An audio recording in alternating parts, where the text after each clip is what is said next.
네, 여러분 안녕하세요. 반갑습니다. 다시 돌아온 승자 방아입니다. 어, 오늘은 한 분이 더 계십니다. 저희가 계속 녹음을 하다 보니까 약간 둘이서 얘기하니까 이제 서로가 너무 잘 알아가지고 재미가 조금 없어지더라고요. 그래서 이번에 게스트 한 분을 초청했습니다. 무려 저와 그리고 방아님과 함께 연극을 했던 배우님을 모셔왔는데요. 소개 부탁드립니다. 저희 버즈님 안녕하세요. 네, 안녕하세요. 저, 아, 버즈라고 여기서 부르기로 했고요. 오늘 같이 얘기하는 작품에 어쨌든 배우들을 다루는 작품이라서 이렇게 함께하게 됐습니다. 반갑습니다. 반갑습니다. 방아님도 인사해 주시죠. 안녕하세요. 짧고 굵게. 우리는 항상 인사를 해왔기 때문에.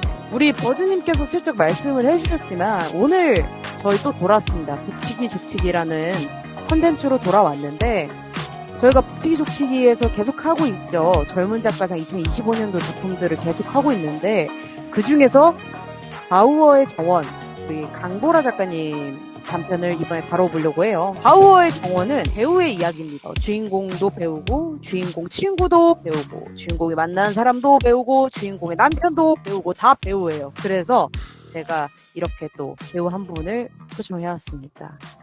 본격적으로 대화를 나누기에 앞서 다들 어떻게 읽어보셨는지 또 물어봐야겠죠? 일단 우리 버즈님은 조금 긴장되실 테니까 방아님부터.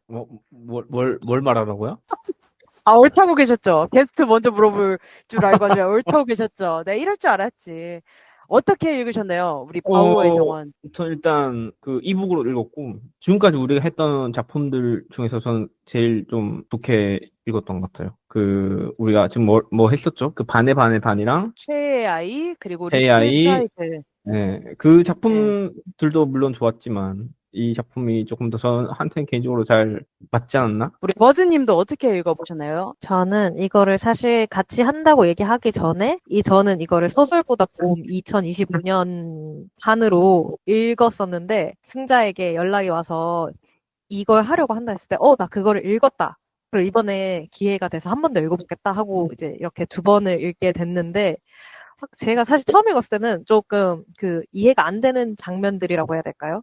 안 되는 부분들이 있어서 그 제 친구 중에 꽤 오래전이긴 하지만 그래도 이제 수능 때 국어라고 하나요? 문학이라고 하나요? 어쨌든 그 영역을 참 잘 보던 친구가 있었어요. 그래서 언어 영역이라고 하죠. 그 친구한테 내가 물어보면서 나 이 부분 약간 이해가 안 돼. 하면서 이 작품을 조금 더 제가 다가가고자 했던 기억이 났었고, 그러고 이번에 다시 읽었는데, 이제 그 친구가 해준 해석도 있지만, 그거가 저한테 큰 영향을 주지 않고, 이 부분 뭔가 내가 다시 보니까 저번보다 더 잘 이해가 되는 것 같다 하는 부분들이 있더라고요. 그래서, 역시 책은 여러 번 읽는 것이 좋은 것 같다라는 걸 한 번 더 느끼게 됐습니다. 그게 무슨 부분이었죠? 저는 사실 처음 읽을 때는 전체적인 문장을 제가 후루룩 읽어서 하나하나 의미를 굳이 따지지 않고 읽었던 게 많았던 것 같은 거예요. 그냥, 음. 이름이 다 독특하네? 약간 이렇게만 그냥 흘리고 지나갔던 것 같은데, 근데 다시 보니까 이 이름들도 하나하나 다시 더 짚이는 것들이 있고, 특히 정림이라는 이름 자체도 성이 변씨잖아요. 근데 변씨라는 성과 정림이라는 이름이 합쳐졌을 때 되게 여기서 주는 그 힘이 더 느껴지는 것도 있었고, 그리고 제가 더 느꼈던 거는 유산이라는 게 전 진짜 안 와닿은 채로 그냥 유산, 그냥 딱 단어로만 제가 읽고 넘어갔었는데, 다시 읽으면서는 그 유산 했을 때에 사실 한 사람이 겪는 괴로움, 힘듦이 있잖아요. 그게 살짝 느껴지더라고요. 그래서, 나 지금 이 책 지금 다시 보니까 이런 게 조금 더 느껴진다 해서 좋았습니다. 그 전에 이런 것들이 저한테 어떻게 보면 인물들의 거리감도 아니고 그냥 정말 단어로만 느껴진 채 봤던 것 같아요. 이 소설을. 좋습니다. 어떤 느낌인지 저도 조금 이해가 되는데, 음. 저도 뭐 간략하게 어떻게 읽었는지 말씀을 드리자면, 왠지 모르겠는데 되게 영화적인 느낌이 많이 들었어요. 소설 안에서 앵글, 쇼트, 컷, 이런 느낌으로 이제 중간중간에 뭔가 회상신 같은 그런 느낌으로 들어가 있는 부분이라든가, 어찌 보면 소설 안에서 단절이거든요. 갑자기 튀어나오는 거기 때문에. 그래서 이거를 이제 보다 보니까 되게 영화의 한 장면들 같다라고 느껴지기도 했고, 물론 이제 유산, 뭐 출산, 뭐 이런 단어들이 나오고 하지만 저도 사실은 뭐 그런 단어와 밀접하게 아주 가까이 있는 사람은 아니라서 이게 저한테도 막 와닿는 단어들은 아니었어요. 너무 먼 얘기처럼 느껴지기도 했고, 또 때로는 되게 생경하기도 했어요. 심지어. 저도 이제 성별이 여성임에도 불구하고 그런 게 있었는데, 나쁘지 않았지만 또 한편으로 좀 아쉬웠던 점이 그런 것 같아요. 오히려 영화적으로 뭔가 구성되어 있는 부분이 저한테는 몰입도가 크게 떨어지는 부분들이기도 했다. 갑자기 이런 부분들이 있어서 그거를 좀 재정립시키는데 시간이 조금 들었죠. 이게 왜 여기 나왔을까? 이거를 굳이 이렇게 집어넣은 이유는 뭘까? 뭐 이러면서 읽다 보니까 그런 부분이 있었다. 좋습니다. 이렇게 쭉 얘기를 해봤는데 저도 이제 이거를 읽으면서 되게 특이했던 게 바로 이름이었어요. 은화. 심지어 남편의 이름은 무제입니다. 그래서, 신기하네. 무제라는 이름을 쓰고 있네. 뭐 이러기도 했고. 이름들에서 사실 되게 영화적이다라고 많이 느꼈던 것 같아요. 이 이름들 하나하나가 영화 주인공들 이름 같다고 해야 될까요? 약간 느와르 장르의 각 주인공들 이름을 여기 하나 다 합쳐놓은 것 같은 느낌이 좀 들었었어요. 연정님, 무제, 약간 이런 것들이. 이름들이 너무 친숙하다고 생각했거든요, 솔직히 말하면. 오, 진짜요? 그러니까 무제란 이름은 조금 좀 낯설긴 한데, 왜냐면 제 친척 중에 은하라는 이름을 가진 분이 있었어요. 우리 부모님 세대 조금? 그러니까 지금 이제 한 60대, 50대 이분들 나이 때는 이런 이름들이 좀 흔하진 않을 수 있는데 막 그렇게 또 찾아보기 어려운 이름은 아닌 것 같아가지고 저는 개인적으로 되게 좀 친숙한 우리 이제 어머님들 이름, 우리 이모님들 이름 같은 느낌을 좀 받아서 좀 뜻밖이긴 하네요. 그 이름에 대한 느낌. 진짜요? 저 네. 되게 세련된 듯 하면서도, 무게감 있는 이름이라 생각했는데 또, 하긴 어머님들 세대에 그런 이름이 충분히 있을 수 있는 것 같네요. 네네. 그래서 정림이란 이름이 되게 좀 막 나쁜 이름을 말하는 게 아니라 시골 미용실 가면 정림이란 분 한 분씩 꼭 계시거든요. 그래서 맞지, 맞지. 은하 정리만 미용실에서 끊어. 진짜 그치, 그치. 은하 미용실에 예, 정림 씨가 항상 계셔요. 그치, 그치. 네. 그리고 그렇게 말하니까 갑자기 시추 알 것 있고, 같아. 시추 어, 있고, 시추 있고, 맞아요. 그리고 여기 장미라고 시치 하는 있고 애. 하나에서 뭘 하고 계셔. 뭘 드시고 계셔. 전 같은 거 집에 구워와가지고 나눠 드셔. 맞지, 맞지. 네, 맞지, 그런 맞지. 분들이 계시거든요. 그래서 음, 이제 맞지, 저는 약간 맞지. 그래도 되게 친숙한 분들이라고 생각해서 좀 놀랬네요, 이 부분은. 또 이름에 대해서 우리가 얘기를 나눠봤는데, 저는 또 이름 얘기하다 보니까 우리 초원이라는 친구가 나와요. 저는 이 초원이가 이제 무제의 제자잖아요? 근데 무제가 그런 말을 한단 말이죠. 은화한테. 너랑 비슷한 사건을 겪었으니 너가 잘 알 것이다. 뭐 이런 얘기를 한단 말이죠. 그래서 이제 뜯어보니까 초원이가 학교폭력 가해자가 되었다고 나와요. 그러니까 오해로 인해서. 그래서 이제 저는 대체 뭘까? 근데 뒤에 보니까 은화도 뭔가를 하긴 했어, 학교에서. 그래서 이게 맞을까? 그러니까 제가 생각했을 때 이게 학교폭력인가? 약간 좀 저는 헷갈렸거든요. 어떤 게 비슷한 지점인 건지 저는 잘 모르겠더라고요. 초원하고 은화의 어떤 비슷한 사건이라는 게. 그래서 은화가 이제 굳이 찾아낸 거라고는 은화가 이제 썩은 우유를 이제 그 학생들 책상 밑에 넣어두고 다녔다 뭐 이런 얘기를 했는데 초원과 은하의 그런 이제 겹치는 사건이라는 게 그 학교 폭력이라는 게 과연 뭔지 저는 약간 그걸 물어보고 싶었어요. 이제 방아님도 그렇고 우리 버즈님도 그렇고 이 둘 사이의 연결고리들을 저는 못 찾았거든요. 어쨌든, 은화도 어릴 때 학폭을 사실 어떻게 보면 괴롭힌 거 학폭이잖아요. 그러니까 단체 따돌림인 거죠. 반 음, 전체가 이 친구 은화를 괴롭힌 것 같아요. 그랬는데, 그거를 뭔가 아무한테도 말 안 하고 사실 거의 자기만의 어떤 마지막에도 이렇게 설명이 되어 있지만 이 비참함이 그냥 자기가 혼자 잘 간직하기로 했다. 그것만 누구도 건드릴 수 없는 자기 자신의 것이었으므로 이렇게 되어 있는데 그래서 그런 거였는데 그러다가 정림이의 어떤 솜씨 좋은 말솜씨로 인해서 정림이한테만 살짝 털어놨었기도 했었는데 자신의 학창 시절을 정말 말하진 않지만 음, 근데 남편은 어쨌든 알 거 아니에요 자신의 이것에 대해서 음, 그때 초원이도 어떻게 보면 여기 보면은 얘도 자기가 사실은 피해자인데 이걸 음, 피해자라서 그 애들하고 합의를 하고 싶지 않은데 어쩌다 보니까 가해자로 이렇게 또 몰려가지고 자신이 사과를 해야 되는 상황이다. 그래서 음, 초원이도 배우가 되고 싶어 하고 특히나 당신을 너무 좋아한다. 뭐 이런 말을 하면서 그런 그 학교 폭력에 당한 것에 대해서 접점이 있었다 생각을 음, 했었고 당한 것에 대한 접점. 응. 방아님은 어떻게 생각하세요? 저는 이런 연결성이 좀 되게 옅다고 저는 느껴지거든요. 음, 그, 방금 말씀하신 거에 저도 동의를 하는데, 그러니까, 이 원초원이라는 캐릭터는 우리 은하 씨를 상징하는 인물처럼 저는 느껴졌거든요. 음, 제2의 약간 은하, 이런 느낌. 근데 이런 그 연결성이 너무 낮고 별로 의미가 없는 것 같아요. 근데 그게 이 소설의 좀 큰 결점인 것 같고요. 약간 음, 좀 이 소설을 관통하는 결점? 그러니까 제목부터 그렇잖아요. 제목이 바우어의 정원이잖아요. 그러니까 이 음, 바우어라는 세틴 바우어라는 새는 파란 색깔 어떤 물건들, 사물들 이런 거를 가지고 이제 자기의 그런 둥지라 해야 되나? 그런 걸 만드는데 그때 이제 뭐 쓰레기 같은 거, 인간이 버린 그런 쓰레기 같은 것도 이제 그 소재로 사용한다. 재료로, 둥지를 만든 재료로 사용한다. 이런 거잖아요. 그래서 제가 이해한 바로는 우리 인생, 그 둥지가 하나의 인생이라면 우리 인생을 이루는 것들 중에는 그렇게 막 더럽고 버려진 것들도 이 둥지를 만드는데 일조한다. 한 이렇게 인생 일부분이다. 약간 저는 이런 식으로 좀 받아들여졌거든요. 이해를 했거든요. 근데 이런 게 너무 어거지란 건 아닌데 이게 너무 뭔가 이렇게 잘 짜여진 느낌이 안 들잖아요. 그러니까 비유라는 게 멀리 있을수록 좋은 거라고 하지만 그게 얼마나 설득력을 주고 이 독자로 하여금 이거를 좀 어필을 하느냐? 그게 관건인 것 같은데 저는 개인적으로 이게 막 서로 딱 달라붙는다는 느낌 못 받았어요. 그러니까 그런 의미는 알겠어. 근데 그런가? 저는 좀 네, 그랬죠. 그래서 음. 이 원초원과 은하의 관계도 어떻게 보면 이제 원초원을 만나러 간다는 게 은하 입장에서 뭔가 좀 극복해내는 그런 느낌도 없지 않아 전 좀 받았거든요. 꼭 이게 뭐 그쵸.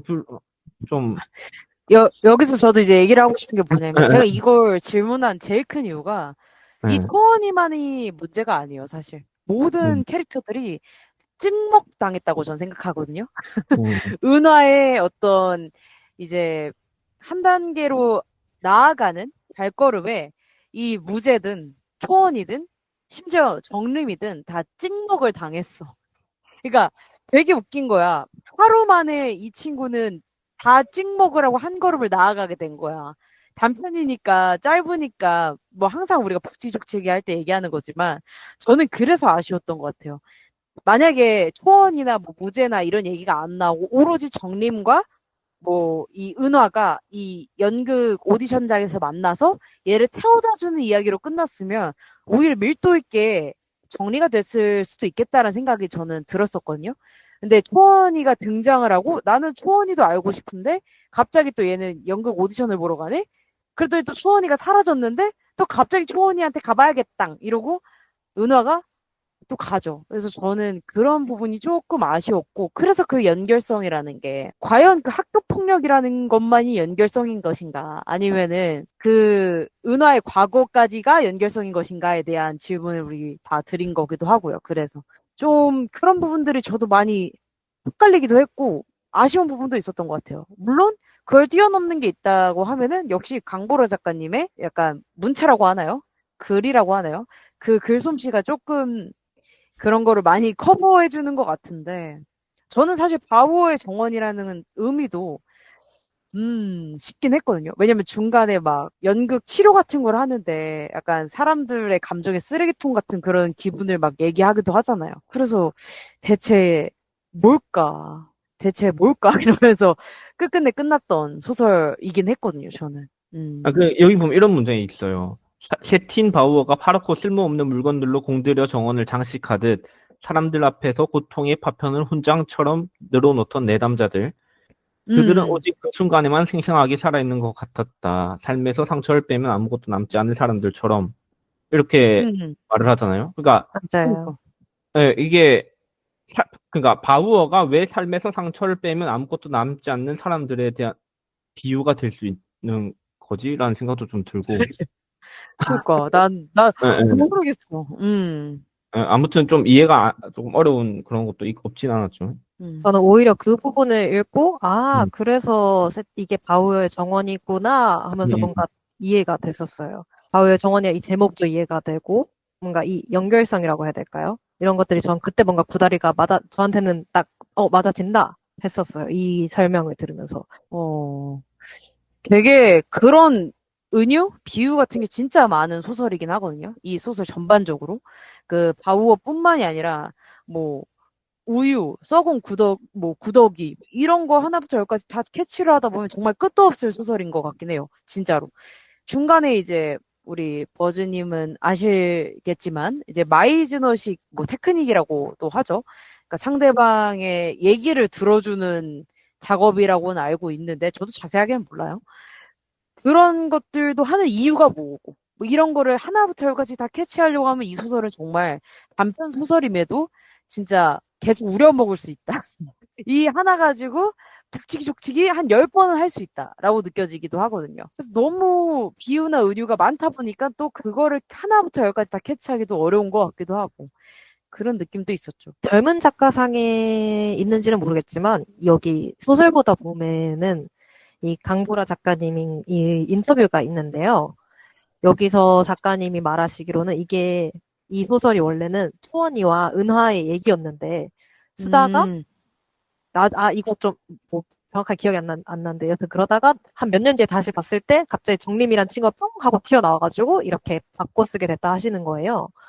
그래서 저는 음. 이 인터뷰를 읽으면서, 되게 그럴 수 있겠다? 하는 생각이 들면서, 뭐랄까, 단편 소설은 짧아서 뭔가 아쉬운 것도 있죠. 오히려 그렇기 때문에 되게, 저도 사실 빈 곳을 채우는 부분을 잘 하지 못하지만, 이번에 두 번째 읽을 때, 그래서 이런 빈 곳 채우는 거를 사람들이 좋아해서 단편을 좋아하는 것도 있지 않을까? 하는 생각이 뭔가 들었던 것 같아요. 오, 좋습니다. 또 이렇게 게스트 분이 오시니까 또 새로운 생각이 들어오네요.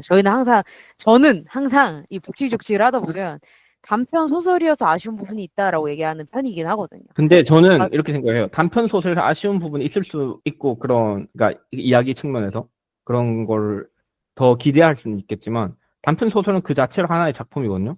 그 말은 그 단편 소설도 그 나름대로 완결성과 완전성을 가지고 있어야 된다는 거예요. 근데 우리가 읽었을 때 이번 작품들을 포함해서 젊은 작가상에서 우리가 읽었던 작품들은 모두 그런 아쉬움들이 있잖아요. 그 아쉬움은 단순히 이 이야기가 더 궁금해 기인하기보다 왜 이래? 그냥 여기서 기인하는 그런 거기 때문에 저는 이게 결국 좀 긍정적인 그런 기대감이 아니라고 저는 생각을 해요. 그렇기 때문에 그러니까 이 소설도 그러니까 나의 소중한 고통이라고 한마디로 요약을 할 수 있지 않을까 싶은데 그러니까 인생에는 고통이 원래 수반하는 거니까 인생이란 건 원래 고통스러운 거고 근데 왜 나는 이 소설이 이렇게 쓰여져야 되는 건지 솔직히 잘 이해가 안 가요. 이게 왜 이렇게 썼을까? 그냥 그런 생각이 들어. 작가가 왜 이렇게 썼을까? 이게 나쁜 의미로 왜 썼어? 이게 아니라, 진짜 어떤 생각이 기대어서 이렇게 소설을 써냈을까? 그 말씀을 좀 드리고 싶은데, 유산을 3번 하잖아요? 근데 이 유산에 대해서 별로 다루지도 않아요, 사실. 여기서 유산을 다루긴 하지만, 그냥 하나의 소재로 쓰이고, 그 유산에 대해서 그러니까 이 3번의 유산을 했지만, 그럼에도 불구하고, 이 한 인간이 그렇게 3번을 자기 아이가 죽은 그런 3번의 죽음을 겪고도 나는 그럼에도 불구하고 어떻게든 살아간다. 라는 게 있어야 되는데 여기는 그게 너무 희박한 거죠. 그런데 갑자기 원초원을 왜 만나러 가냐고요. 그러니까 전 납득이 안 됐어요, 개인적으로. 그리고 그게 어디서 나오냐면 이 유산이라는 문제를 얼마나 이 작가가 가볍게 다루는지 보이냐면 그 프랑스 출신이잖아요. 그 유학하신 연출. 예, 연출가, 이제, 그러잖아요. 유산이라는 게 프랑스어에는 뭐 어쩌고 저쩌고 이렇게 얘기를 하는데, 그건 전혀 사실이 아니에요. 그러니까, 출산이란 말은 아쿠슈멍이에요. 아쿠슈멍. 프랑스어로. 출산하다 아쿠시에고. 근데 유산이라는 말은 포스쿠슈예요. 근데 쿠슈가 들어가니까 비슷해 보이잖아요. 그리고 실제로 쿠슈에는 그런 출산 같은 의미도 좀 내포되어 있긴 해요. 원래 이게 눕히다라는 뜻인데, 아무튼. 근데 중요한 건 포스예요. 포스 쿠슈라고 그랬잖아요. 이 포스는 완전 가짜, 잘못된, 거짓된, 부정확한이라는 뜻이에요. 그러니까 이건 출산이 아니다라고 정확하게 나타내는 말이 포스 쿠슈예요. 근데 여기 쿠슈가 들어갔기 때문에 이게 일종의 출산이다라고 말을 하는 것은 유산이라는 단어가 여기 산자가 나을 산이잖아요. 흐를 위해 나을 산이 유산인데 이거랑 유산도 똑같은 거예요. 사실 그렇게 따지면. 그러니까 이거는 작가 제대로 알아보지도 않고 그냥 어디서 그걸 알게 됐는지 모르겠지만 사실 거짓된 정보죠. 그게 의도였는지 모르겠는데 일부러 그렇게 의도적으로 이걸 쓴 건지 모르겠지만 그 의도가 어떤 의도인지도 안 나오고 그거에 대한 정당성도 없고 거기에 대한 납득될 만한 그런 요소들도 없어요. 그런데 이 단어를 차용했다는 거, 물론 이제 대놓고 포스쿠슈라는 단어를 사용하진 않지만, 그런 점에서 너무 이게 전 실제로 제 지인 중에 3번 넘게 유산한 사람이 있거든요. 나는 그 사람들이 물론 한국인 아닙니다만, 이 사람이 이런 소설 읽었을 때 되게 별로일 것 같아요. 그래서 그 연출이 그 의도라고 생각했어요. 저도 처음에 봤을 때 이 연출이 이 말을 왜 하지? 이게 무슨 뜻이지? 이러면서 이 부분 처음에 진짜 이해 안 됐거든요. 그런데 이번에 다시 읽으면서 그리고 그 다음에 그러잖아요. 그 은화가 그 말을 들으니 나는 화가 나 이러면서 정림이한테 되게 공감을 해주잖아요. 저는 이 흐름이 되게 처음에 이해가 안 갔던 게 은화가 처음에 자기 차 안에 있다가 정림이는 밖에 있을 때 알아차리는데 다가가지 않잖아요. 그러고 이제 자기 오디션 끝나고 나와서 자기 차 보는 정림이 보면서 그제서야 아는 척하고 그리고 차를 타고 같이 데려다 주면서 이렇게 얘기가 펼쳐졌을 때 저도 이 흐름이 처음에 이해가 안 갔거든요. 얘 갑자기 모른 척 했는데 왜 이 얘기를 하면서 여기서 얘가 화를 왜 내는 거지? 했었는데 이번에 다시 보면서 이 말을 이 프랑스에서는 뭐 유산도 출산이라고 한 말이 이 연출가를 좀 어떻게 보면은 약간 공감을 하지 않는 인물로 작가님 일부러 의도적으로 하신 건 것 같다. 근데 유산에 대해서 다루지 않는데 네, 그 부분에 대해서는 작가님이 뭔가 의도하신 걸 수도 있지 않을까? 그 말에 대해서는 저는 동의를 해요. 그러니까 마지막으로 한마디만 더 덧붙이자면, 그러니까 이 연출가라는 사람이 되게 좀 이 연출가를 부정적으로 어떻게 보면 사용하기 위해서 응, 응. 그런 장치적인 요소로 그 프랑스어 단어를 사용했다고 저도 생각을 해요. 거기에 대해서 이견이 없는데, 문제는 그 사실이 아니라는 거예요. 근데 그 사실이 아닌 사실을 적은 사람은 작가라는 거예요. 이 작가. 이 연출가는 극중 인물이잖아요. 근데 그 극중 인물이 사실이 아닌 사실을 말하게 만든 건 작가라는 거고, 그 작가가 그 거짓된 사실을 사용했다는 것을 저는 비판하는 거죠. 이제 두 분의 얘기를 본 사람의 입장으로서 얘기하고 싶은 건 이게 소설이어서 문제인 것 같아요. 글이어서. 저는 계속 쭉 얘기를 들으면서 이게 연극이었다면 진짜 배우가 나와서 예를 들어 그런 잘못된 어떤 단어에 대한 걸 얘기할 때 이 연출자가 약간 배우가 연기를 하고 있는 중이라고 약간 소심하게 나 잘 모르는데 일부러 아는 척하듯이 그렇게 얘기를 하는 거라면 우리가 딱 그걸 봤을 때 쟤 제대로 모르고 저렇게 그냥 그 배우들한테 약간 거들먹거리려고 저러는구나라고 캐치할 수 있을 정도의 어떠한 픽션 안에 있는 설정이 될 수는 있을 것 같아요. 어느 정도는 제가 봤을 때 그 유산도 어찌됐건 프랑스어로 하면 출산이다라는 이 문장 자체가 글적으로 봤을 때 딱 봤을 때 이거 아닌데? 라고 캐치를 하면은 이거 사실 아닌데? 근데 픽션이니까 괜찮아의 범주에 들어가는 건 저는 아니라고 저도 생각을 하거든요. 왜냐면은 정확하게 말을 해버렸잖아요. 프랑스어에서는 이래 버리니까. 근데 이게 소설이 아니고 연극이었다면 이제 그런 연기적인 어떠한 제스처나 이런 걸로 좀 뭔가 커버가 되는 게 있을 텐데 그렇지 않기 때문에 그냥 딱 봤을 때 이건 잘못된 사실이야. 이건 아니야가 되고 만약에 지구가 달을 돈다라는 거를 중점적으로 밀고 가면 이 소설 내내 그게 맞다고 합당하다고 픽션 안에서 또 다른 픽션과 가설을 넣어서 이렇게 밀어붙이거나 뭔가 그런 게 있어야 되는데 이거는 그냥 진짜 딱 그 말만 하고 끝났잖아요, 연출가가. 그래서 뭔가 더 뒷받침되는 것도 없고 뭐 예를 들어 그 뒤에 말에서 뭐 그렇기 때문에 뭐 어쩌고저쩌고 하면서 연출가가 뭐 정림이가 됐던 은하가 됐던 그 사람들한테 한 얘기가 있었으면 더 낫지 않았을까라는 생각도 있긴 하네요. 근데 확실히 그게 이 소설 안에서 기폭제가 된 건 맞다. 그러니까 작가가 이걸 집어넣은 이유는 정말 명확하지만 이 집어넣을 때 조금만 더 약간 그런 사실을 여부를 좀 확인했으면 좋았을 걸이란 아쉬움이 있었던 것 같네요. 아무튼 이거는 그렇게 얘기를 해볼 수 있을 것 같아요. 방금 얘기했던 그 프랑스어 관련된 얘기는 아주 뜨거워졌어요. 그 프랑스어 관련된 얘기로. 다음 얘기를 좀 해보고 싶은 얘기가 있는데 또 우리 배우님을 또 모셔왔으니까 지금 보면은 이 연극이긴 하죠. 이 연출가가 준비하고 있는 연극이 있습니다. 근데 이 연극이 보니까 웬걸? 그러니까 연출가가 희곡을 쓴 것도 아니고 작가가 희곡을 쓴 게 아니에요. 그냥 배우가 자기 이야기를 하는 겁니다. 저는 이걸 보면서 그런 생각이 들었어요. 이건 약간 고해성사 느낌도 있고 아니면 진짜 여기서 계속 나왔던 그런 연극 치료적인 느낌? 음, 뭐 바우어의 정원에 대해서 얘기하면서 우리가 아까 전에 얘기했던 그런 부분들에 더 가깝지 이걸 연극이라고 과연 우리가 얘기할 수 있는가에 대한 어떠한 조금의 궁금증, 의문점이 들었거든요. 이렇게 배우가 그냥 자기 얘기하는 거 혹시 그런 연극이 있나요? 그냥 무대 위에 올라가서 배우가 그냥 자기 얘기만 하고 그런 게 다 있나요? 없지는 않을 거예요. 근데 어쨌든 극이다 보니까 자기 얘기 중에서 극적인 부분을 더 극화해서 하는 형식들이 특히나 해외에는 더 많다고 알고 있어요.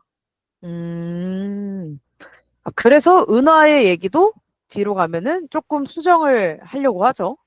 그리고 대체적으로는 어쨌든 극으로 하려고 하면 그거를 자기 얘기를 결국엔 수정을 해야 되는 게 다 필요할 거예요. 음, 그러면은 이제 물어보고 싶습니다. 이런 연극 제안 들어오시면 해보실 의향이 있으신가요? 우리 어, 버즈님. 안 할 사람은 웬만해서 없을 것 같긴 해요. 왜냐면 오, 어떻게 보면은 이, 이럴 기회가 있을까 싶지 않을까요? 자기 얘기를 연극으로 만든다? 너무 감사하다 하고 하지 않을까 음. 싶습니다. 강아님도 하실 거예요? 제가 연기를요. 네네네. 그건 무조건 하죠. 오, 재밌잖아요. 제가 연극을 해본 적이 있거든요, 사실. 배우로.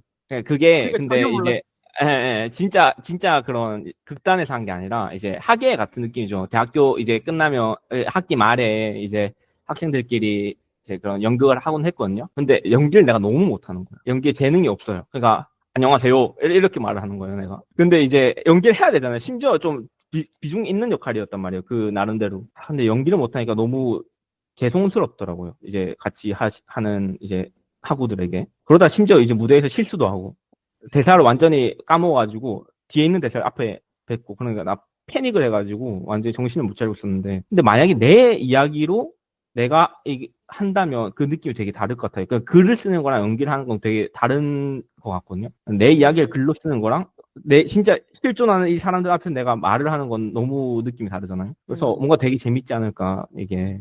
좋습니다.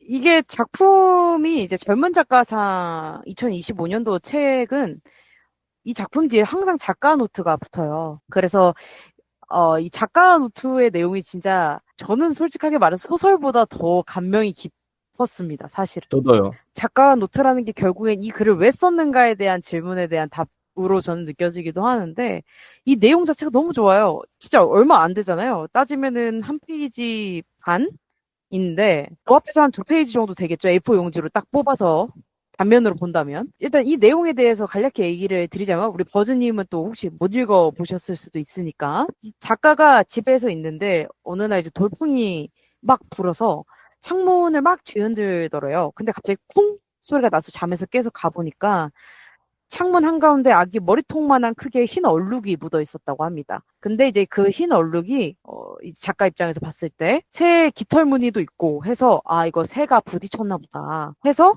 이제 빡빡 문질렀는데 그 자국을 없애기 위해서 근데 그 새 자국은 사라지지 않았다고 합니다. 왜냐 그 작가의 집은 빌라 꼭대기층인데 옥상에 얹어진 기와지붕 장식이 뜻밖의 처마 역할을 한 탓에 이게 빈 물에 쓸려가지도 않고 그러니까 시간이 흘러가지고 허옇게 말라붙어서 어, 도리어 선명해져 버렸다고 합니다.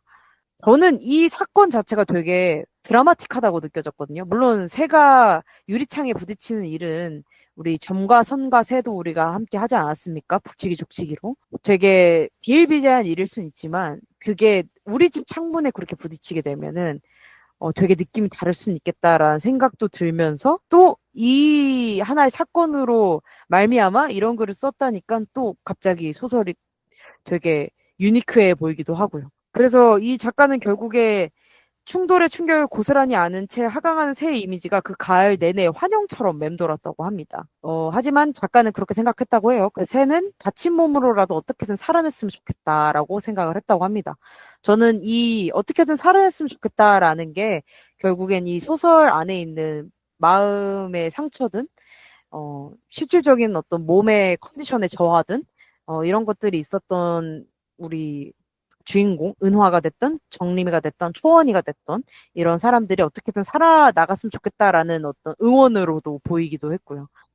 그래서 작가의 말이 되게 좋았는데, 이 새 자국이라는 제목도 너무 좋았어요, 사실. 맞아, 맞아. 예. 그래서 바우어의 정원이라는 제목만 봤을 때 제가 느꼈을 때는 되게 이해가 안 됐고, 왜냐면 바우어라는 새 자체를 제가 몰랐거든요. 그래서 음. 뭔 소리야? 막 이렇게도 했는데, 이 작가의 노트에 이 새 자국이라는 이 제목은 이 제목만 봐도 뭔가 느낌 오는 게 있긴 하더라고요. 저는 이 이야기로 정말 소설 썼으면 너무 재밌었겠다. 이 사건 자체가 너무 좀 진짜 말씀하신 대로 드라마틱하잖아요. 그리고 이거를 이렇게 차분하게 이렇게 쭉쭉쭉쭉쭉 써내려 간 걸 보면서 와 진짜 너무 잘 썼는데 너무 재밌는데 저는 이 생각을 했거든요. 진짜 잘 이거 쓰셨지. 진짜 예. 한번 이걸로 써보시는 거 완전 강추 드립니다. 우리 보라 선생님. 우리 네. 보라 선생님도 그렇고 청취자분들도 그렇고 못 보셨겠지만 우리 방아님께서 쌍따봉을 날려주셨어요. 진짜 예. 강추 강추. 아 너무 재밌어. 너무 이렇게 써야 돼요 진짜로 소설을. 너무 재밌잖아. 왜 소설 이렇게 안 쓰는 거야? 이걸 이렇게 잘 써놓고? 에헤이, 이 사람이 또. 아니 너무 에헤이. 재밌지 않아요? 우리 버즈님, 혹시 못 읽어보셨죠? 이 부분은. 네, 소설보다, 예, 맞아요. 그래서 저도, 그걸로, 음, 그 젊은 작가상 그것도 한번 봐볼 걸 그랬다, 이런 생각이 들면서도, 근데 저도 오히려 이 인터뷰에서 되게 좋은 말들이 많아가지고, 사실 인터뷰까지 보면서 이 소설이 조금 더 이해되고 막 이런 부분들이 있었어서, 좀 얘기를 해보자 하면은, 이 초고를 쓰는 과정에서 작가님이 막 이런저런 자료를 찾았는데, 이 미국 영화에 나오는 약간 왜 회복 프로그램 이런 거 있잖아요. 사람들 많이 네. 모여서 자기 얘기하는 그런 거에서 약간 PTSD에 시달린 사람들은 이런 자조 모임에 참여하는 횟수가 늘어날수록 자신이 겪은 재난을 조금 더 막 스펙터클하게 묘사하는 경향이 있고 눈앞에 있는 이런 성자들을 의식해서 사건의 세부를 실제와 다르게 말하기도 한다, 뭐 이런 내용이 있었대요. 그걸 보면서 작가님이 느낀 게 어떤 지나간 아픔과 고통을 되새김질하고 그것을 나만의 고유한 서사로 소화하는 건 소설이 하는 일인데 이렇게 한다는 게 되게 의미심장한 현상으로 다가왔다. 이렇게 여기 막 써놓으셨거든요. 음. 그래가지고 전 이 부분을 보면서 사실 저 은화도 그렇고 정림이도 그렇고 자기 얘기를 하지만 배우들이니까 연기를 하는 사람들이잖아요. 그래서 되게 이런 부분들이 연기자가 하는 것도 이런 거 같다라는 생각이 들면서 조금 더 이 인터뷰가 더 이해가 잘 되는 방향으로 왔고 또 이거 말고도 작가님이 하셨던 말 중에 초고에 제가 아까도 말했지만 초고가 원래 은하와 초원의 이야기라고 했잖아요. 그러면서 이제 뒤늦게 쓸 때 정림이가 나타났다. 뭐 이런 것들도 여기 다 나와 있어서 이게 다른 이거 책으로 나와 있지만 그걸 다 둘 다 읽어봤으면 좋아할 것을 걸 그랬다 한 생각이 방금 들었네요. 약간 초원이와의 서사로 가면은 이제 과거의 나에 대한 어떤 이제 위로가 되지 않았을까 하는 마음도 있네요. 이게 정림이랑 같이 결합이 되다 보니까 현재로서 이제 다 커버린 내가 받은 상처에 대한 치유의 과정이 조금 더 보였던 것 같고, 이 초원이를 이제 만나러 간다고 이제 소설은 끝이 나지만, 이제 아마 초원이를 만나러 가면 결국에 은하 자신도 과거의 자신의 어떤 아픈 상처를 초원이와 얘기를 하는 걸 통해서 또 치유를 받는 그런 과정이 있지 않을까라고 또 예상을 해보게 되네요. 근데 이게 초고에는 이게 하다 보니까 그러니까 둘 사이에 미묘한 권력 관계가 형성이 되더래요. 아무래도 은하는 음, 어른이고 그치, 그치. 배우인데 또 성공한 사람이잖아요, 사실. 예능도 나오고. 음. 근데 초원이는 그렇지 않으니까 약간 위기가 생기면서 이 얘기가 막 딱딱해졌다. 그래가지고 약간 뭔가 최악의 청소년 성장 소설이 되고 말았어요. 이건 아니다 싶어서 1년 넘게 묵혀두었다가 다시 원고를 꺼냈는데 정림이가 나타났다. 막 이렇게 써놓으셨더라고요. 음. 그래서 되게 이렇게도 소설이 만들어지는구나 하면서 저는 좀 되게 재밌게 이 인터뷰를 좀 읽었고요. 음. 약간 딱 그 얘기를 들으니까 영화 굿윌 헌팅이라는 영화가 딱 떠오르네요. 이게 어찌됐건 그 영화도 되게 힐링 영화라고들 하잖아요. 그리고 서로가 서로에게 치유받는 과정이긴 하나, 선생이라는 직함하에 있고 교수라는 직함하에 있다 보니까 가르침을 받는 게 먼저인 영화로 이제 풀려나가죠.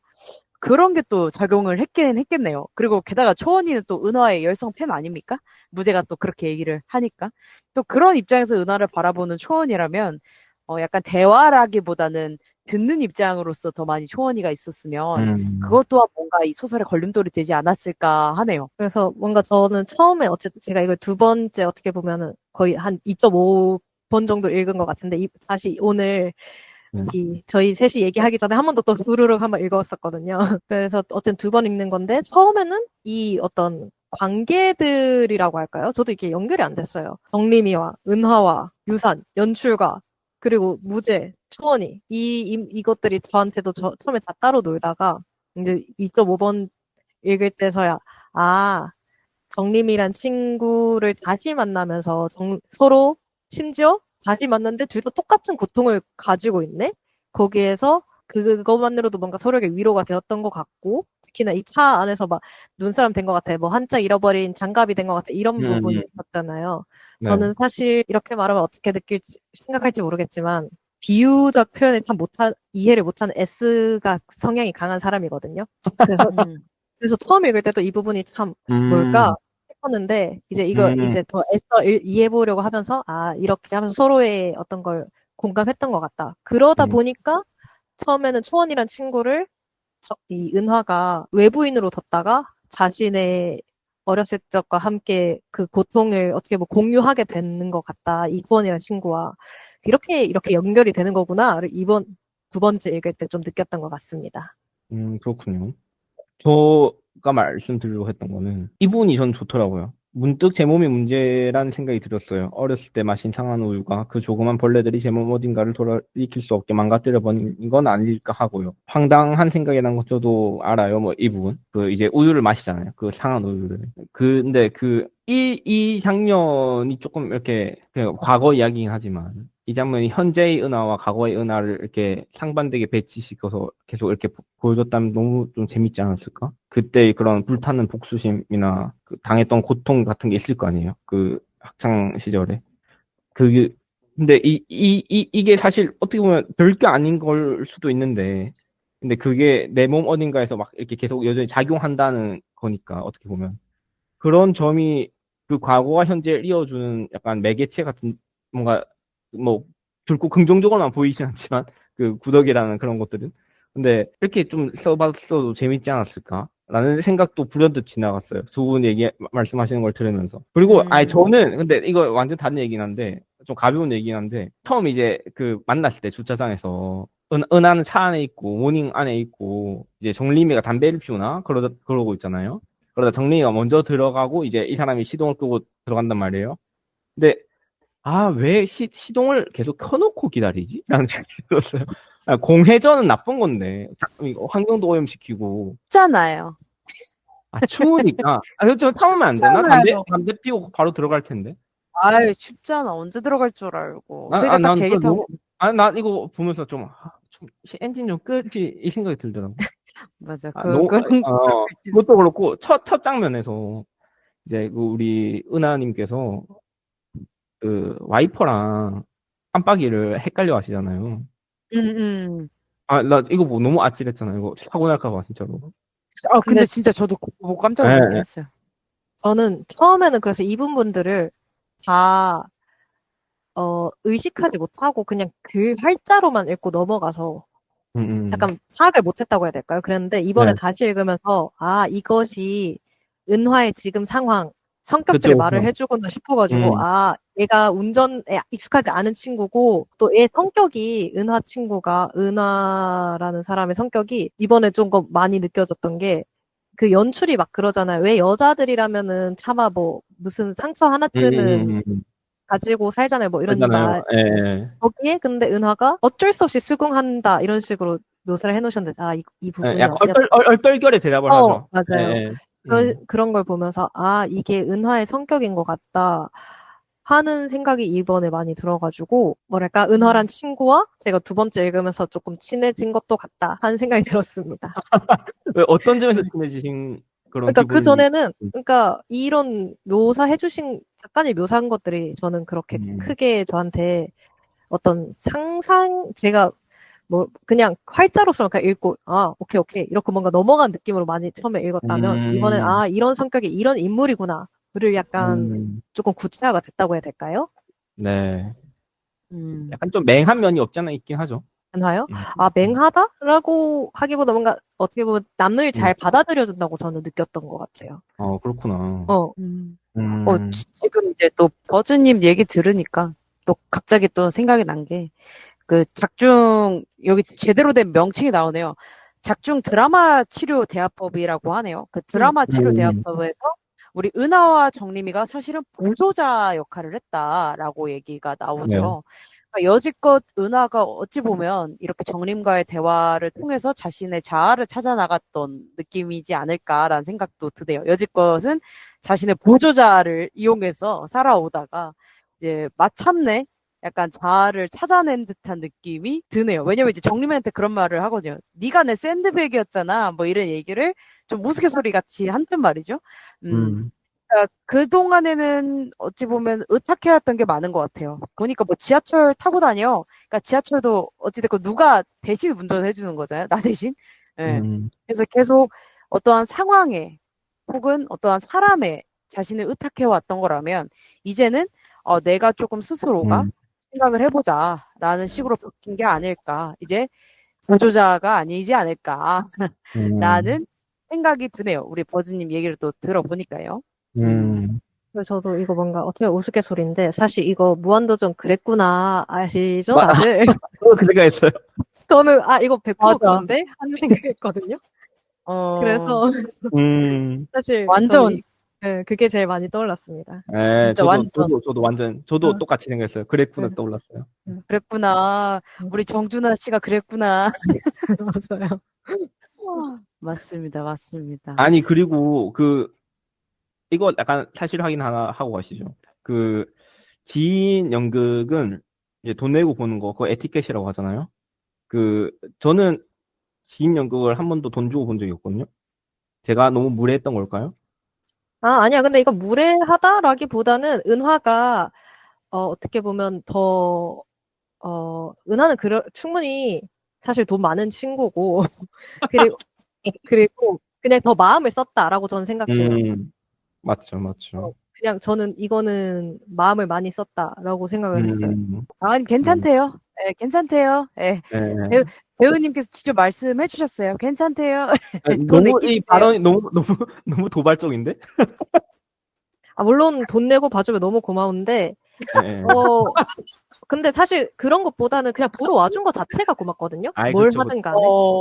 그쵸. 이게, 왜냐면 초대를 했을 때도 온다 해놓고 안 오시는 분들도 사실 지인이면 오히려 그런 경우도 있다 보니까 뭐가 됐든 와주시는 것만으로도 감사하다 하는 입장입니다. 그리고 사실 아까 제가 말했던 어떤 청자들이 있음으로써 상처를 입은 사람들이 자기 상처를 얘기할 때 조금 더 과장하게 되거나 그 디테일을 조금 바꾸는 경향이 있다고 했잖아요. 저는 사실 연극도 뭐 어떤 것들이든 그렇겠지만 그 작가님도 뭔가 독자 얘기도 하신 게 있었는데 연극도 이런 관람해주시는 관객에 의해서 결국에 완성이 되다 보니까 정말 정말 소중하죠. 바로 보러 와주시는 것 자체가. 아주 다양한 얘기를 많이 나눠본 것 같아요. 오늘 또 게스트 한 분을 초청했다 보니까 또 얘기가 엄청 풍성해진 것도 있고 우리 방아님께서 또 돈 안 내고 보러 가셔도 괜찮습니다. 게이드 네, 이렇게 또 속 시원한 해결이 또 하나가 됐고요. 모쪼록 이 책은 사실 뭐 나쁘다 좋다 뭐 이렇게 저희가 다 얘기하는 게 절대 아니고 개인적인 감상을 그냥 얘기하는 자리이기 때문에 나도 그렇게 생각해서 나는 아닌데 이렇게 생각하시는 부분들이 당연히 있으실 겁니다. 네, 편하게 댓글로 남겨주셔도 되고 속으로 열심히 생각해 주셔도 됩니다. 그냥 개인적인 생각들이라는 거. 네. 그리고 마지막으로 이제 우리 버즈님 어떻게 저 근데 네. 궁금한 것들이 좀 있는데 질문해도 돼요? 당연하죠. 다시 모르겠습니다. 에테테 말씀하세요, 버즈님.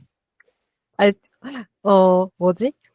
사실 그래서 저는 여러분들은 왜 은화가 처음에 정림이한테 인사하는 그 충동을 눌렀다고 생각했는지가 궁금했어요. 저는 사실 처음에 이 부분만 묘사된 부분만 봤을 때 아까 방아님도 얘기했지만 차 안에 있다가 공회전 하는 동안 공회전 하는 동안 이제 정림이 담배 피고 이렇게 하는 동안 굳이 나가지 않은 이유 이랬을 때 저는 둘이 사이가 안 좋아서 그런가 했다가 뒤늦게 이렇게 관계가 이런 관계였어?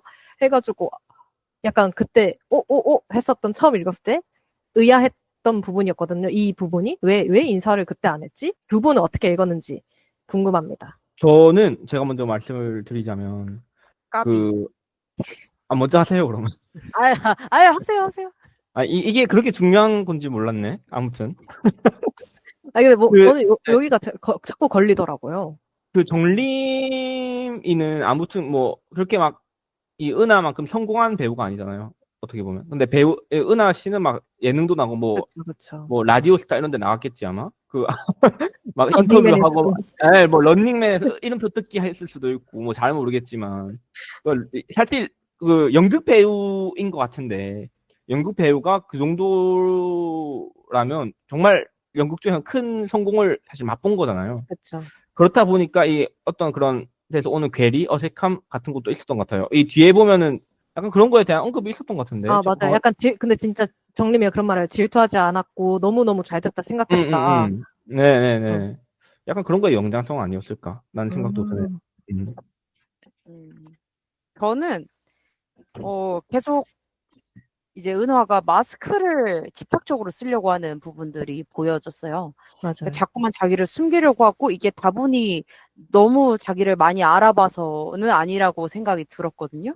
근데 그 이유가 또 얘기가 나오는 것들이 거의 초반부에 얘기가 나온 건데 뭐 활동을 잠깐 쉬는 건 어때? 뭐 이런 식으로 얘기를 무제가 하기도 했고 그러니까 제가 봤을 때 지금 현재 은하는 조금 쉬고 있는 중인 것 같아요.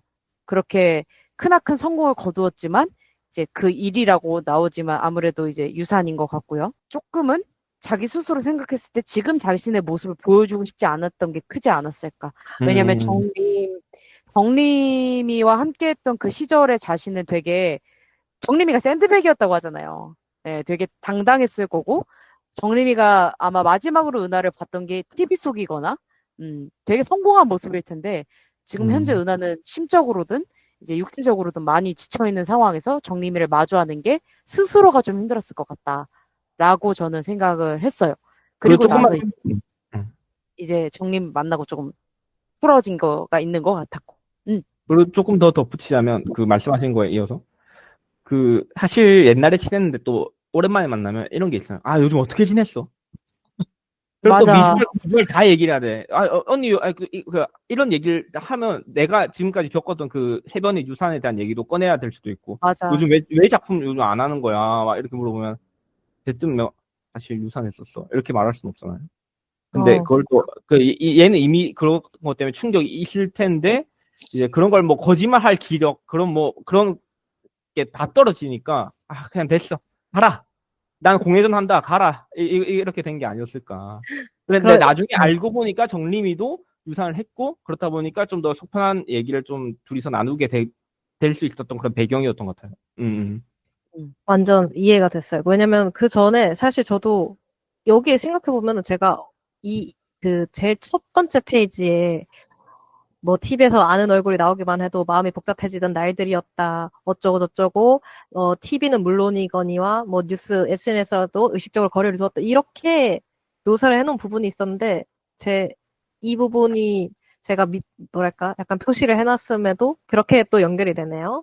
오케이. 좋아요. 약간 그런 게 있지. 약간 살짝 까먹을 때가 있어. 인지를 해놨는데 이게 갑자기 연결이 안 지어질 때가 있지. 뭔가 이게 뭐라 해야 될까요? 그러니까 이게 아는 사람과 정림이는 내 눈앞에 내가 아는 사람이고 또 정림이가 어떤 관계였는지 이때는 모르잖아요. 여기 딱 묘사했을 때. 그래서 바로 이렇게까지 연결 안 됐던 것 같아요. 이 모든 사람과 거리를 두건 아니 어쨌든 정림이가 과거의 사람이었는지 또 처음에 몰랐으니까. 그리고 정림이가 성격이 너무 좋아. 맞아요. 그러니까 바로 지금 방아님이 얘기했던 언니 어떻게 지냈어? 바로 이럴 친구기 때문에 진짜 말 안 걸었을 것 같아. 내가 은화였어도 이런 상황이다? 정림이 갔다? 정림이네. 히트 빵빵 공회전 이러고 있을 것 같아. 너무 힘들 것 같아 마주하기가. 근데 알고 봤더니 뭐 정림이도 그렇다고 공회전을 하면 안 되죠. 네, 시동은 꺼놔야지. 알았어요. 저도 공회전 시켜놨다가 한번 배터리 꺼진 아니, 사람으로서 이게 자연을 또 보호해야 하니까, 이게 죄송합니다. 배기가스가 예, 나오잖아요. 예, 예, 너무 추웠어요, 저 그때. 예, 너무 예, 추웠어. 알겠습니다. 길바닥에서 너무 추웠어, 저도. 아무튼. 네, 그런 거에서 약간 영화적 허용 같은 느낌이 또 있는 것 같아요. 음, 음, 영화에서도 공회전 나오면 안 돼요, 그래서. 아무튼, 추웠다니까. 아, 진짜. 씨. 아무튼, 아무튼, 예, 아무튼. 예. 또 버즈님 또 얘기하실 거. 처음 읽었을 때도 저는 어떤 배우를 다루는 소설은 처음 읽어본 것 같아요. 그것도 연극 배우. 그래서 되게 처음 읽을 때도 되게, 오, 배우 얘기를 해주네? 했는데 제가 그만큼 사실 이 얘기에 공감을 못했어서 이 인물들에게도 이해를 하려고 막 이렇게 저 혼자 하다가 뭐 인터뷰 보면서 아, 이래서 하면서 이해되는 것들이 있었고 이제 두 번째 읽으면서 이 관계성들이 막 연결되고 이러다 보니까 오히려 더 좋아지는 게 있고 한 것 같네요. 그리고 저 이거 끝나고 어쨌든 젊은 작가상에 나온 그 내용도 한번 읽어보겠습니다. 버즈님의 질문은 여기까지? 맞아요.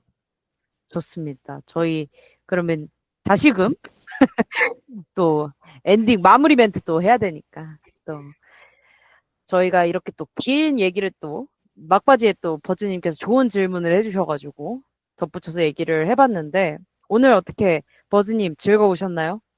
네. 그래서 전 좋았던 게 사실 전 글을 읽을 때 아직 좋은 습관이 안 들어서 일단 후루룩 읽고 넘어가는 것들이 많단 말이에요. 특히나 되게 다음 내용이 궁금해지면 더 빨리 후루룩 하고 넘기는 경향이 있다는 거 이번에 알았는데 그러다 보니까 다시 읽어야겠다 하는 것들이 막 이번에 다른 책들도 다시 읽어야겠다 하는 것들이 많이 느껴져가지고 근데 특히 내가 이렇게 그 얘기를 해야 되면은 더 깊게 생각을 해야 되는 부분들 있잖아요.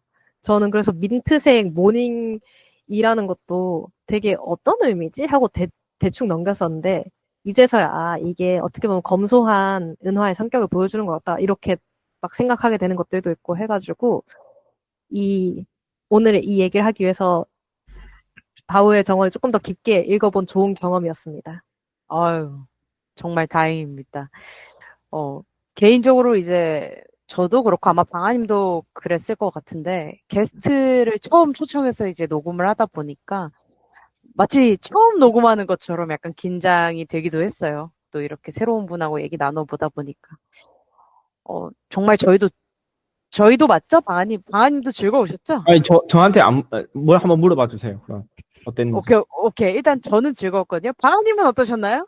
아니, 저는 일단 우리 버즈님을 되게 오랜만에 또 뵙는 거라서 옛날에 같이 우리 일했던 것도 기억이 나고 그때 또 되게 감명 깊은 배우셨거든요.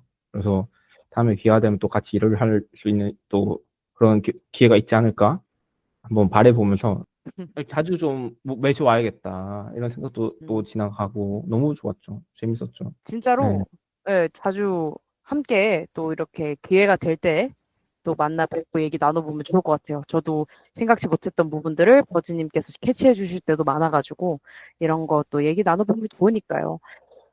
저 어, 사실 하나 네. 더 그냥 그 뭐지? 제안은 아니고 어쨌든 소설을 읽다 보면은 밑줄을 치게 되거나 하는 문장들이 있잖아요. 네. 그런 거 소개도 한번 오, 하자고 해볼까 하다가 그냥 일단은 이 진행이 되는 대로 이렇게 저도 있었거든요. 음, 좋습니다. 저희가 원래 그런 한 줄 같은 경우에는 하진 않았어요. 복지주식이 할 때는.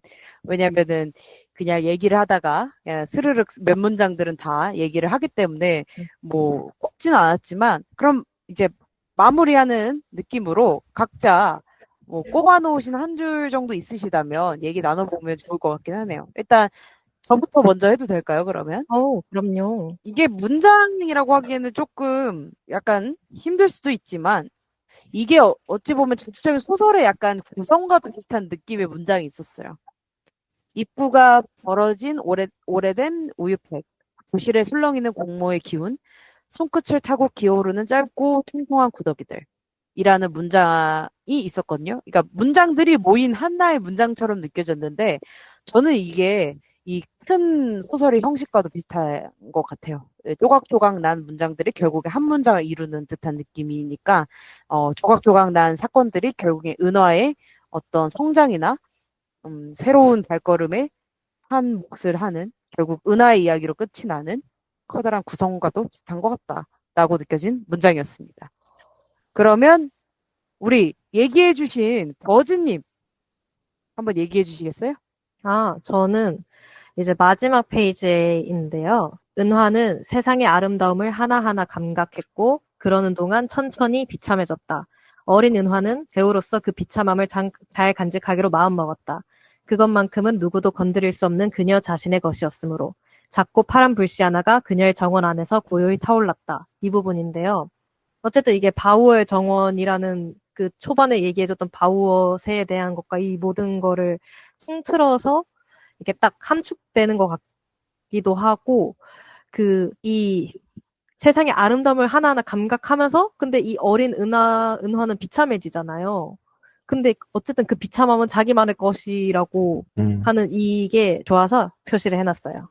맞아, 저도 동의해요. 너무 좋죠. 너무 좋죠. 저도 말 하나요? 저도 말을 힘을 드리자면. 당연하죠. 시간 드린 거예요, 일부러. 예, 네, 예. 아니, 아까 전에 말씀드렸던 거긴 한데, 어렸을 때 마신 상한 우유가 그 조그만 벌레들이 제 몸 어딘가를 돌이킬 수 없게 망가뜨려 버린 건 아닐까 하고요. 근데 저 진짜 마지막으로, 이거는 근데 네. 사실 안 들어가도 될 것 같은데, 그냥 아까 얘기한 거에 연장선인데, 차 안에서 그 얘기를 들으니 나는 묘사를 하는 부분 있다. 비유를 해서 자신의 처지니까 이런 것 같다라고 하는 부분 있잖아요. 그 말을 들으냐는 거요? 네, 그 말을 들으니 네네. 나는 뭐 장갑 같다, 어쩌고 같다 한 네, 부분 있잖아요. 전 네. 그 부분에 대해서 사실 두 분의 생각도 궁금했거든요. 음, 음. 각 문장에 대해 이게 과연 어떤 마음인 것인가? 저는 여기서 이제 마이즈너 테크닉 얘기를 할 수밖에 없는데 이제 마이즈너 테크닉이라는 게 결국엔 배우의 그 연기 수업, 연기 연습 중에 하나잖아요. 근데 그 마이즈너 테크닉의 기조라고 해야 되나? 그 마이즈너가 이걸 한 이유가 배우는 너무 안 듣는데요. 타인의 말을 듣지 않고 자기 말만 한대요. 그래서 그게 문제여서 타인의 말을 듣는 작업을 연습을 해야 된다. 그래서 이제 마이즈너 테크닉이라는 거를 한다고 하는데 이 작업 자체가 저는 그 마이즈너 테크닉의 작업이라고 생각이 들거든요. 그 마이즈너 테크닉은 결국에 뭐 그런 거잖아요. 상대방의 뭐 너는 지금 뭐 안경을 쓰고 있어. 맞아. 나는 안경을 쓰고 있어. 너도 안경을 쓰고 있어. 맞아. 나도 안경을 쓰고 있어. 이렇게 상대방을 보고 상대방 얘기를 듣고 그거에 대한 어떤 얘기를 하는 건데 저는 정림이가 그런 아픔이 있다는 거를 듣지 않고서는 모르잖아요. 근데 은하가 정림이가 그런 아픔이 있다는 거를 얘기를 했기 때문에 알았고 들었기 때문에 알았단 말이죠. 그래서 이 작업이 이 대화가 서로를 이해하는 어떤 동지 의식이 생기는 거를 그냥 갑자기 작가가 그렇다. 은하는 생각했다. 정림이도 그렇게 아픔이 있다는 것을 둘은 동지가 됐다. 이렇게 하는 게 아니라 서로가 이 작업을 통해서 서로를 거울처럼 보게 되고 서로를 좀 연결하게 되는 작용을 한 대화를 보여주기 위해서 넣은 것 같다라는 생각을 했어요. 그래서 세상에 이런 걸 한 것 같아요. 네. 질문을 정확하게 할까 그랬어요. 이 묘사들이 있잖아요. 아, 묘사의 뜻? 묘사의 뜻을 각자 어떻게 느꼈는지 그냥 궁금했어요. 문장 자체에 대해서 말씀을 하시는 거죠. 맞아요. 아니, 저도 문장적으로. 네. 두 개 중에 어떤 거지라고 생각을 하고 있었는데, 예. 제가 얘기를 하나요? 어떻게 방아님 먼저 얘기해 줄 수 있나요? 저 문장 자체의 뜻은 다시 한번 봐야 될 것 같아서. 네, 아니, 저 같은 경우는 일단 보면 되게 좀 외로워 보이고 쓸쓸해 보여요. 맞아요. 바람에 휘날리는 비닐봉지, 추위에 굳어버린 길고양이, 눈발 속에서 길을 잃은 발자국, 영원히 멈춰버린 분수대, 아무도 없는 골목에 켜진 가로등, 물속에 가라앉은 못생긴 가오리. 전부 다 뭔가 되게 쓸쓸하고 외롭고 좀 소외된 그런 좀 버려진 듯한 느낌도 들고 이제 그런 감정을 좀 이 사람들이 느끼고 있다. 나는 지금 외롭고 힘들고 좀 버려진 것 같은 느낌. 아마 그거는 우리가 소설에서 본 것처럼 그 인생을 살면서 겪은 그들의 그런 고통과 연결이 되어 있는 것 같아요. 그러니까 이제 그 고통들 속에서 나 너무 좀 이렇게 구석에 내몰린 것 같은데 약간 이런 기분을 느끼는 게 아닐까. 네, 저는 이렇게 생각합니다. 그런 느낌이 큰 것 같고, 그러니까 진짜 세상에 나밖에 없는 기분? 아무도 내 지금 이 상황을 이해해주지 못해. 라는 걸 정림과 은하 각각의 생각을 하다가 서로가 이제 같은 생각을 하고 있다는 거를 이제 이런 식으로 얘기를 하는 것 같고. 저는 이게 웃겼어요. 그러니까 물속에 가라앉은 못생긴 가오리가 된 기분이야 하고 그 말을 들으니 갑자기 선배랑 가오리찜에 소주 한 잔 하고 싶지 말입니다. 이렇게 얘기를 한단 말이죠. 정림이가. 은하의 얘기를 듣고. 이게 이제 저는 뭐 문장마다의 어떤 뜻을 찾기는 힘들 것 같아요. 뭐 길고양이가 어떤 걸 뜻하고 비닐봉지 어떤 걸 뜻하고 이건 힘들지만 저는 이렇게 이제 바로 현실로 간 것 같거든요. 그러니까 자신들의 그런 슬픔 속에서 고립이 되다가 현실로 내던져지면서 야, 소주 한 잔 하면서 털어내시죠 라고 정림이가 전 얘기하는 것 같다라고 느껴졌어요. 음. 그래서 그냥 문장마다는 진짜 그냥 고립된 그 기분 자체를 뜻하는 것 같고, 뭐 눈송이처럼 순식간에 녹아내리는 기분이야. 허무함도 들고, 왜냐면 아이를 잃었다. 손 쓸 새도 없이 잃은 거잖아요. 그런 허무함도 있고. 그러니까 되게 그런 감정을 계속 느끼다가 결국에는 그냥 우리 서로 있으니까 소주 한잔 하시면서 얘기나 하시죠, 나중에. 이러고 이제 정림이가 툴툴 털어내는 듯한 느낌으로 얘기를 마무리해 준 거 아닐까. 그리고 이제 둘 사람 참지 못하고 웃음을 쏟아냈다고 하지 않습니까? 그런 느낌으로 대화가 이어진 것 같아요. 저도 뭔가 그 고독하고 춥고 뭔가 이런 것까진 알겠는데 뭔가 되게 더 있을까 하는 뭔가 그런 궁금증이 들더라고요. 그래서 한번 물어봤습니다. 없는 것 왜냐면 같아요. 이런 비유에 대해서는 각자 느끼는 바가 사실 다르잖아요. 이 비유적 표현은. 네. 그래서 과연 다른 사람들은 이 비유적 표현을 어떻게 느끼셨을까 하는 게 궁금해져가지고 물어봤습니다. 그럴 수 있죠. 개인적으로 저는 그 이상의 어떤 의미는 없는 것 같고, 그걸 부여한다면 너무 과잉되는 것 같아요. 그냥 이 캐릭터들이 느끼는 감정을 그냥 이 문장들, 왜냐면 이 방법이 옛날에 심리 치료할 때 자기들이 했던 일이니까, 그 방법을 통해서 이렇게 보여주는 게 아닐까. 그 정도로만 봐야 되지 않을까, 저는 생각합니다. 좋습니다. 마무리 멘트. 세 번째네요. 혹시 더 있으신가요? 자, 이제 진짜 마지막입니다. 버즈님 마지막 없어요, 기회예요. 없어요. 없죠? 저 이제 마무리 멘트 해도 돼요? 진짜예요? 아싸. 좋습니다. 고생하셨고요. 되게 장장 지금 1시간 거의 반을 저희가 녹음을 했는데, 물론 뭐 편집하면 더 줄어들긴 하겠지만, 뭐 어떻게 될지 모르겠습니다. 이대로 다 나간다면 1, 2부로 나눠져서 나갈 것 같기도 하고요. 우리 또 게스트 분을 초청하니만큼 또 새롭게 보여드리는 거니만큼. 좋습니다. 열심히 또 제가 편집하고 열심히 다듬어서 또 내보내도록 하겠습니다. 저로 오늘 또 이렇게 긴 시간 또 함께 해주셔서 감사드립니다. 버즈님과 그리고 항상 감사한 우리 방아님.